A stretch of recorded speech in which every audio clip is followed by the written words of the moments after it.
Le calendrier n'est pas quitté. Renaissance est ta premier match une équipe Moussous, Agobet ta premier match une équipe Moussous. On est à des ordres. Voilà, chers téléspectateurs, nous sommes de retour sur ces plateaux. Cette fois-ci, ça sera bien entendu pour évoquer en fait cette phase finale de la Coupe du Congo de football. Il s'agit de la 51e édition. Berne, vous avez une idée? Oui, la 51e édition qui s'est jouée d'abord en phase préliminaire dans des poules sur différents sites, 3 sites notamment Kinshasa, Lubumbashi et Bukavu. Et bon, finalement, il fallait que tout le monde, tous les qualifiés chutent à Lubumbashi pour cette phase finale qui vient d'avoir son dénouement. Donc les vainqueurs finalement est connu, les vainqueurs de la Coupe du Congo est connu. Mais c'était un long parcours quand même. Il est souhaitable quand même pour nous de revenir en arrière et pour évoquer en fait le parcours de chaque équipe qui a pris part à cette compétition. Le Daring Club Motema Pembe, Football Club Renaissance, Bukavu Dawa, Lupopo, Dauphin Noir et KFA sont les 6 clubs qualifiés pour la phase finale de la 51e édition de la Coupe du Congo prévue à Lubumbashi au Katanga du 21 au 29 juin 2015. C'est au stade TP Mazembe à Kamalondo qui se déroule cette fête nationale du football. En tête du sous-groupe A du site Bukavu grâce au goal à virage, aussi Bukavu Dawa est arrivé à Lubumbashi avec les ambitions à l'image de son parcours aux éliminatoires. C'était sans compter avec ce problème récurrent de vol. Arrivé le dimanche 21 juin au matin, Bukavu Dawa se mesure à Katumbi Football Club Academy l'après-midi. Fatigue aidant, le KFA va l'étrangler avec 5 buts à rien. Mais face au Football Club Renaissance, la donne change. Il revoit tout à la hausse. Bien que pour besoin de la forme, il ne faut pas rentrer bredouille car on a un an à préserver. Le Football Club Renaissance en sait quelque chose. Un seul but marqué qui sème la confusion totale à cause d'un arbitre trop partisan. L'important, c'est qu'ils rentrent chez eux avec une victoire sur un club pressenti finaliste et qui a le vent en poupe. Qualifié de justesse grâce au forfait infligé à Nika de Kisangani pour l'arrêt du match à la 69e minute, déçu de la contestation par les Boyomais du pénalty leur accordé, les Dauphins Noirs sont le théâtre de ce qu'aime le mieux le football amateur. Rappelons tout de même qu'il s'agit de la 2e compétition nationale de football de la RD Congo. Ils s'amènent à Lubumbashi sans le gardien des buts, une des meilleures occasions pour leur premier adversaire, Saint-Éloi Lupopo, en super forme. Le cheminot de Lubumbashi les contraignent à encaisser 3 buts sans en marquer un, comme s'ils avaient un score générique ramené expressément de Goma. À la seconde journée, c'est le Daring Club Motema Pembe de Kinshasa qui réitère l'exploit des Lumpa en les battant par 3 buts à 0. Avec un score équilibré pour 2 matchs, les Gomatraciens sont renvoyés aux études pour affronter avec Fast la prochaine édition, 52e du genre prévue en 2016. Katumbi Football Academy est le club cher à Moïse Katumbi, président sponsor des tout-puissants Mazembe. Le Katumbi Football Club Academy s'est qualifié avec manière en battant successivement l'Union sportive du Kasaï et Saint-Luc de Kananga. En phase finale, KFA surprend les sportifs avertis. Il atomise Bukavu Dawa par 5 buts à 0. Malheureusement, il s'est fait battre par le Football Club Renaissance sur la petite marque d'un but à 0. Au lendemain de la rencontre, l'organisateur annonce avoir rejeté la réclamation de KFA contestant la qualification des joueurs des Football Club Renaissance suite à l'absence des sceaux de médecins sur les licences. C'était sans savoir qu'une qualification à la finale était possible car s'imaginant que Bukavu Dawa allait subir le même sort qu'au premier jour. Subitement, le remords s'est transformé en joie. Bukavu Dawa écarte Football Club Renaissance par forfait alors qu'il menait déjà au marquoir un but à 0. KFA dit merci à l'application du règlement sportif et c'est ce lundi 29 juin qu'il affronte Saint-Éloi Lupopo au stade TP Mazembe de la commune de Kamalondo à Lubumbashi. Voilà, nous sommes sur ce plateau, on a parlé de toutes les équipes, on va évoquer un certain nombre d'équipes, notamment KFA par exemple. Oui. KFA est une très belle équipe ici d'une école de football. Ici d'une école de football. En fait, c'est l'équipe de l'académie de football de Katumbi qui a fait bonne figure. Il ne faut pas se voiler la face. Hein. KFA était déjà sorti de la poule B de Lubumbashi pour venir se qualifier. Et n'oubliez pas qu'à la phase finale, c'est cette équipe qui a donné les cartons. Hein.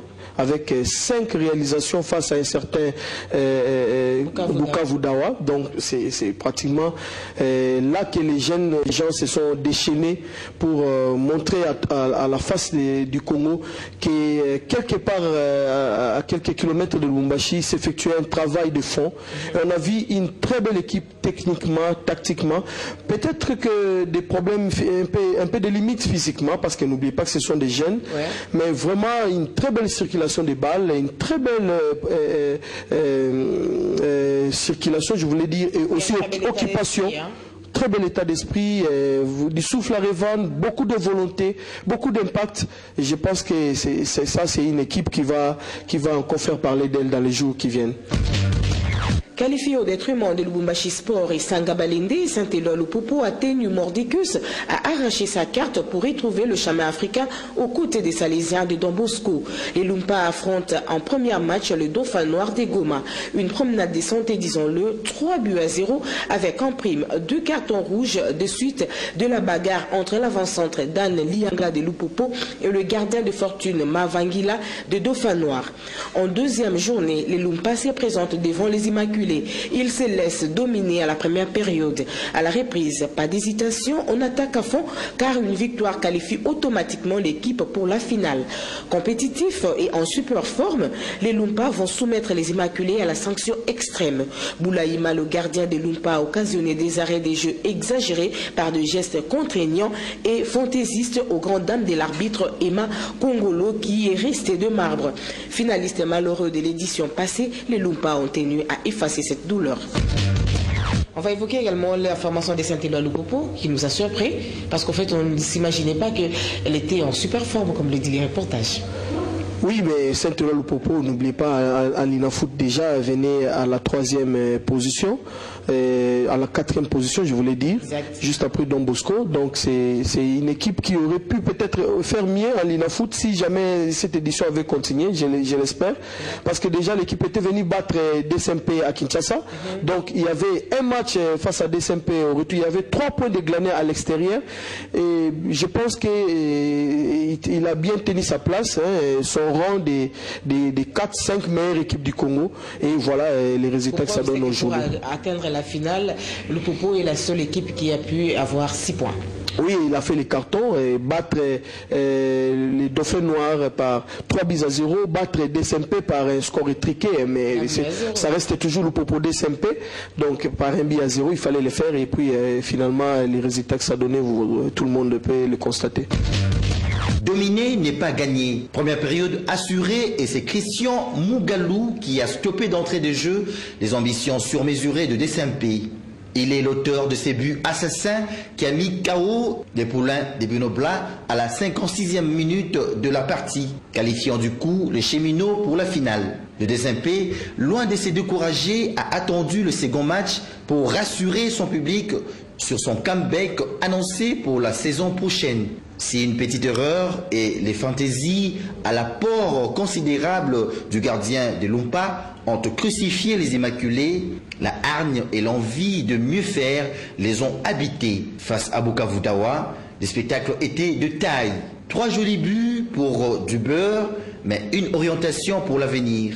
Et si le duo Zahira à la direction technique et Bruno Blas au staff technique pouvaient produire le fruit, le football quinois retrouverait son honneur d'antan. Car pour l'instant, c'est Katanga qui commande avec 3 clubs sur 4 congolais aux compétitions africaines interclubs. Puisque nous en parlons, les Darek Mutima Pembe également était parti là-bas, non pas en victime expiatoire, tout en sachant que le Popo lui a fait quand même du mal lors de la dernière édition de la l'INAFOOT, mais quand même le Darek Mutima Pembe était parti avec l'idée de pouvoir rafler une place qualificative pour pour la coupe de la CAF aux côtés de Don Bosco. Malheureusement, ça s'est avéré un peu une ambition vaine. Oui, une ambition vaine, mais je pense que le Daring aura toujours tiré quelque chose de cette compétition. Parce qu'en fait, si on arrête la Lina Foot à cette étape-là, le Daring n'a pas un bon moral pour affronter une autre compétition qui va débuter, une autre édition de la Lina Foot qui débute la 21e édition. Donc, je crois que finalement, cette Coupe du Congo aura fait beaucoup de bien à cette équipe du Daring, parce que finalement, Daring a eu le temps de se réformer, de se ragaillardir, voyez-vous. L'équipe est remontée avec deux nouvelles acquisitions qui font beaucoup de bien au Daring, qui ont rehaussé son niveau. Il y a l'arrivée de Lelo Mbele qui a beaucoup apporté dans le compartiment offensif de cette équipe, mais il y a surtout celui qui, moi personnellement, j'admire, parce que j'ai un faible pour les méditeurs, j'ai un faible pour les milieux offensifs. Connaît l'Ivoirien, c'est pratiquement actuellement la perle rare des Daring. C'est l'homme à battre quand on joue face à Daring, et il est imprévisible, et il peut effacer par son contrôle orienté, par sa touche de balle, il met des ballons en profondeur. C'est un joueur à surveiller. Je pense qu'il lui a manqué seulement un bon niveau physique pour bien aborder la compétition, mais je crois que l'on parlera de ces joueurs dans la prochaine édition de la Ligue nationale. On n'oublie pas quand même que les 3 beaux buts de cette Ligue et de cette Coupe du Congo ont été quand même marqués par les Daring Club Motema Pembe face à la formation des Bukavu-Dawa. Il y avait tout, il y avait de l'art là-dedans, malheureusement. Face à la formation des Dauphins Noirs. Mais franchement, c'était des bobis, rien que des bobis. Ouais. Et ça, il ne faut pas en douter. Les chefs-d'œuvre de Koné. Bon, voilà, les chefs-d'œuvre de Koné, franchement, ça, je ne peux pas oublier. Bon, puisque les Daring Club Motema Pembe, quand même, parmi les rares équipes qui peuvent accepter les critiques, on peut en parler, tout simplement en disant que actuellement, ce n'est plus Zaïra qui est au staff technique de cette équipe de Daring Club Motema Pembe, c'est plutôt Bruno Bla, qui vient de la formation de MK, et Zaïra a été monté en grade, donc maintenant il est devenu le directeur technique de cette équipe de Daring Club Motema Pembe. Qu'est-ce que vous pensez en fait de l'apport ou de l'arrivée de Bruno Bla dans le staff technique de SMP? Est-ce que ça a apporté quelque chose? Parce que la première bataille, c'était cette phase finale de la Coupe du Congo. Oui, je crois que ça a apporté. Bon, écoutez, il faut toujours s'inscrire dans les temps et dans l'espace. C'est vrai que déjà Bruno Bla, c'est pas n'importe quel nom. Bruno Bla, c'est celui qui a, avec MK, fait la pluie et le beau temps de MK. Ouais. La plus belle histoire de MK aura été écrite avec Bruno Bla en tête. Malheureusement, il a trébuché à la fin. Il a trébuché à la fin. L'ambition, c'était la Coupe de la CAF et donc. Mais Marceline, c'est ça. C'est ça le parcours humain. C'est ça le parcours humain. Il n'y a pas d'équipe, il n'y a pas de personne qui puisse monter à tout prix et sans connaître une certaine décadence. Si on croit que puisque l'on est monté, d'ailleurs l'histoire nous dit qu'à chaque apogée, il y a toujours quelque part un déclin. Donc si quelqu'un se croit au-dessus de tout, au point de ne pas accepter les critiques, au point de croire qu'à aucun moment il connaîtra une contre-performance, je crois que là, il ne comprend pas qu'il est un être humain. Ce sont des surnaturels, même aux surnaturels, ça leur arrive de connaître une fin désastreuse. N'oubliez pas que les démons un jour connaîtront une fin désastreuse. Ça, c'est ce que Berne pense en fait à propos, mais on va quand même évoquer un autre cas. Ça nous a été fatal, c'était malheureux. Malheureusement, peut-être qu'ils pourront réagir comme d'habitude autrement, mais on évoque les cas de ces matchs de la deuxième journée, le match de toutes les chances, en tout cas pour la formation du Football Club Renaissance. Ces produits du championnat de l'entente professionnelle de football de Kinshasa, malheureusement, il y avait un mauvais comportement. Les férus du ballon rond sont unanimes quant à la nette amélioration du jeu collectif du club quinois du Football Club Renaissance, qui rivalise dès sa création avec les grandes équipes de la capitale en termes de popularité. La Coupe du Congo lui a servi des miroirs, certes, mais on déplore la fébrilité de son attaque qui n'a pas été florissante lors de cette phase finale. Un seul but marqué pour un seul encaissé et le match qui n'est pas allé à son terme. Première sortie en phase finale de la Coupe du Congo est une réussite totale pour ce club, deuxième classé de l'EPF Kin.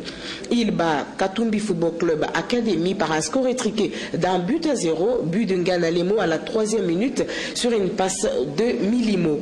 La dernière confrontation est celle qui l'oppose à Bukavu Dawa, carbonisé la première journée par KFA contre toute attente. C'est donc Bukavu Dawa qui marque le premier. Match arrêté à la 71e minute parce que les joueurs de Football Club Renaissance n'ont pas apprécié la décision de l'arbitre central Kabongo Kabouanseya de la Live 4 d'accorder un deuxième carton rouge à Djouma Chabani à la 68e minute, et à la 70e minute, Benoît Bakoulou marque sur corner pour Bukavu Dawa. À l'arrêt de ce match, Pascal Nukuna a donné de la voix.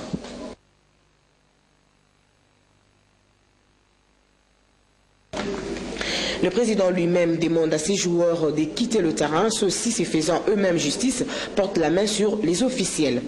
Les bilans du Football Club Renaissance est mitigé. Renaissance perd donc le match par forfait, propulse KFA en finale contre Saint-Éloi Lupopo. Le président Mukuna suspendu provisoirement pour propos discourtois et mensongers et incitation à la haine. Le joueur Adingabo, Djouma Katuka et Kitenge suspendu pour avoir agressé les officiels. Alors, on va évoquer ces problèmes. D'abord, on commence par cette décision en fait, de l'organisateur de cette 51e édition de la Coupe du Congo. L'organisateur, c'est la FECOFA, bien entendu. Le pasteur a été suspendu préventivement, le reportage l'a dit, donc préventivement suspendu pour propos, on dit propos désobligeants, et puis on a même évoqué l'incitation à la haine. Ça, ce n'est pas moi, je crois qu'on peut aller lire ça, parce que sinon, on risque de venir aussi pour un droit de réponse, mais en tout cas c'est la FECOFA qui l'a dit, propos désobligeants du pasteur et puis incitation à la haine. Est-ce que vous pensez quand même que le pasteur, lui, en tant que président de cette équipe, ça valait la peine d'agir comme il l'a fait? Bon, déjà disons que non, mais je ne le pense pas. Je ne sais pas trop, parce que finalement, je me mets un peu dans le feu de l'action, voyez-vous, Marceline. Dans tout ce que nous faisons, dans le comportement humain, il faut toujours tenir compte de certaines circonstances. C'est pas pour rien qu'en droit, on parle de circonstances atténuantes, n'est-ce pas? Des circonstances qui peuvent faire que l'on comprenne que quelqu'un agit de telle ou de telle autre manière. Moi, je crois quand même être un peu psychologue, je pense. Oui. Parce que lui, il a une valeur ajoutée. Il est président de Football Club Renaissance, mais il est également pasteur et évêque. C'est ça, non? Oui, il est pasteur, il est évêque. Mais vous savez, le football cherche, c'est le sport des passions, n'est-ce pas? Et les sensations. Et des sensations. Il va au très fond pour chercher la passion au très fond de l'être. Et quand il peut ressortir cette passion, difficile de la gérer. C'est pourquoi je pense que quelque part le pasteur avait du mal aussi à gérer cette passion, mais déjà les circonstances du match non plus n'étaient pas bonnes. Parce qu'on va évoquer quand même de l'arbitre. Moi je me dis c'est un arbitre vraiment kamikaze, c'est un arbitre incroyable. Ça mérite de le dire, oui, c'est vraiment le cas.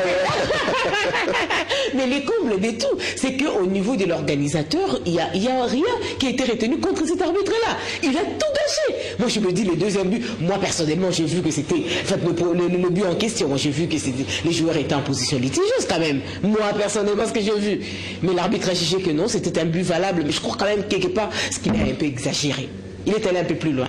Oui, il est allé un peu plus loin. Je pense que dans ce genre de match, il y a une finale, c'était une finale en vue pour Renaissance, n'est-ce pas? Ici, nous ne voulons pas dire que l'arbitre n'avait qu'à soutenir Renaissance pour... C'est vrai que techniquement et tactiquement, Renaissance n'a pas aussi abordé ces matchs-là dans les meilleures conditions. On a vu comment cette équipe a su gérer les velléités de Katumba Football Academy et que Renaissance a donné du tempo à ces matchs et elle a encaissé. Mais face à Bukavu Dawa, Renaissance est venue un peu frustrée. Peut-être parce qu'il savait que Katumbi Football avait battu cette équipe par 5 buts à 0. Il s'est dit, bon bah, je viendrai également pour me promener parce que lui qui a battu Bukavu par 5 à 0, je l'ai battu par 1 but à 0. Donc, il y avait possibilité de battre Bukavu. Malheureusement, Marceline, ils ont pu constater que le football n'obéit pas à ces genres de calculs. Ça, c'est un. Et deuxièmement, c'est ça le travail des psychologues dans nos clubs, n'est-ce pas? Parce qu'il doit y avoir des gens qui s'associent avec des joueurs qui leur disent des choses. Par exemple, que vous jouez votre survie, vous jouez la finale de l'histoire du club, la toute première, alors jouez... Tel mon réseau. cette compétition est comme si vous jouez une finale. Et je pense que Renaissance n'a pas bien abordé ce match. Mais il y a aussi le fait que, là nous revenons à l'arbitrage, que l'arbitre n'a pas aidé, ne nous a pas aidé d'avoir les belles actions, les beaux spectacles que nous avions rêvé d'avoir. Voilà. Déjà, il y avait des sifflets partout, beaucoup de cartons jaunes. Et vous savez deux cartons rouges à la 62e, à la 66e minute. 68e, on a dit. 68e parce que 67e. Voilà. Et 3 minutes plus tard, on marque le but. On marque le but, mais c'est normal. Quand on a perdu 2 coéquipiers, n'est-ce pas? Il y a sûrement un compartiment qui reste troué. Exact. Ou c'est la médiane, ou c'est les compartiments offensifs, ou c'est la défense qui reste trouée. Donc vous avez 2 personnes du champ de moins, et du coup l'équipe adverse profite de cette supériorité numérique, et 3 minutes plus tard il marque le but qui sera fatal. Et là on comprend pourquoi, quelque part, c'est vrai, c'est inexcusable que le joueur ou tout ça, mais on comprend quand même pourquoi ils peuvent agir de la sorte. Mais je pense... Parce que l'arbitre a expulsé 2 joueurs de la formation du Football Club Renaissance, c'est tout à fait normal que lui également soit expulsé avant la fin de la rencontre, parce qu'en fait il est sorti, hein, on l'a transporté pratiquement. Oui, tabassé. Mais ça, on n'encourage pas. Non, on ne peut pas encourager ce genre de choses. Surtout. En dépit du fait qu'ils viendront pour les droits des réponses, mais en tout cas, on n'encourage pas le fait que le joueur porte la main sur l'arbitre, quels que soient les comportements qu'il affichera. Non, non, on ne peut pas encourager ce genre de choses. Il faut toujours se remettre à l'organisateur, parce qu'un organisateur, il est assez puissant pour décider. Il pouvait même se décider du report du match. L'organisateur peut se décider du report des matchs, ou bien il peut apporter les sanctions qu'il faut. Mais il ne faut pas que les joueurs en viennent aux mains. Je pense que les plus grands problèmes dans cette histoire aura été d'abord, disons les choses telles qu'elles sont, les comportements d'un arbitre qui se qualifierait d'irresponsable. Ah oui, voilà. Ça mâche les mots, parce qu'en fait, il mérite bien ce qualificatif, mais seulement on déplore le fait que les joueurs se soient fait justice sur le terrain. Ça, ce n'est pas admissible, et ils doivent se souvenir d'une chose, c'est que l'équipe de Rangers, par exemple, a vu un certain nombre de ses joueurs radier du football congolais, tout simplement pour avoir fait la même chose. Et je crois qu'ils s'en sortent un peu bien, parce qu'ils sont suspendus, on ne sait pas pour quelle durée. Bon, c'est encore une suspension préventive, Marceline, nous ne savons pas. Peut-être qu'ils tiendront compte de certaines circonstances atténuantes. Parce qu'ils sont allés, on a renvoyé les dossiers au niveau de la FECOFA, c'est à ce moment-là que... C'est pourrait-il que même les pasteurs aussi connaissent une réduction des peines, et ainsi de suite. On va voir ce que ça va donner la suite. Mais on aurait quand même bien voulu voir cette équipe de Renaissance faire mieux. Franchement. On aurait préféré peut-être que l'on voit comment ils allaient se débrouiller, et même sur le terrain, avec un arbitre correct. Peut-être que l'arbitrage vient de faire rater à cette équipe la toute première finale de son histoire. Et ça, je crois que Renaissance méritait quand même la finale. Non, mais je vous en prie. Il faut voir comment cette équipe a tenu, a résisté à cette jeune et belle équipe de Katumbi Football Academy. Il faut voir qu'ils ont joué en grand. Ils ont dans un premier temps cherché le but du chaos. À la 3e minute, ils l'ont obtenu. Et puis, ils ont passé toute la rencontre ou soit avoir des moments favorables à eux. Ils n'ont pas pu tuer le match, mais au moins ils ont agi en grande équipe, ils ont géré ces matchs jusqu'à la fin.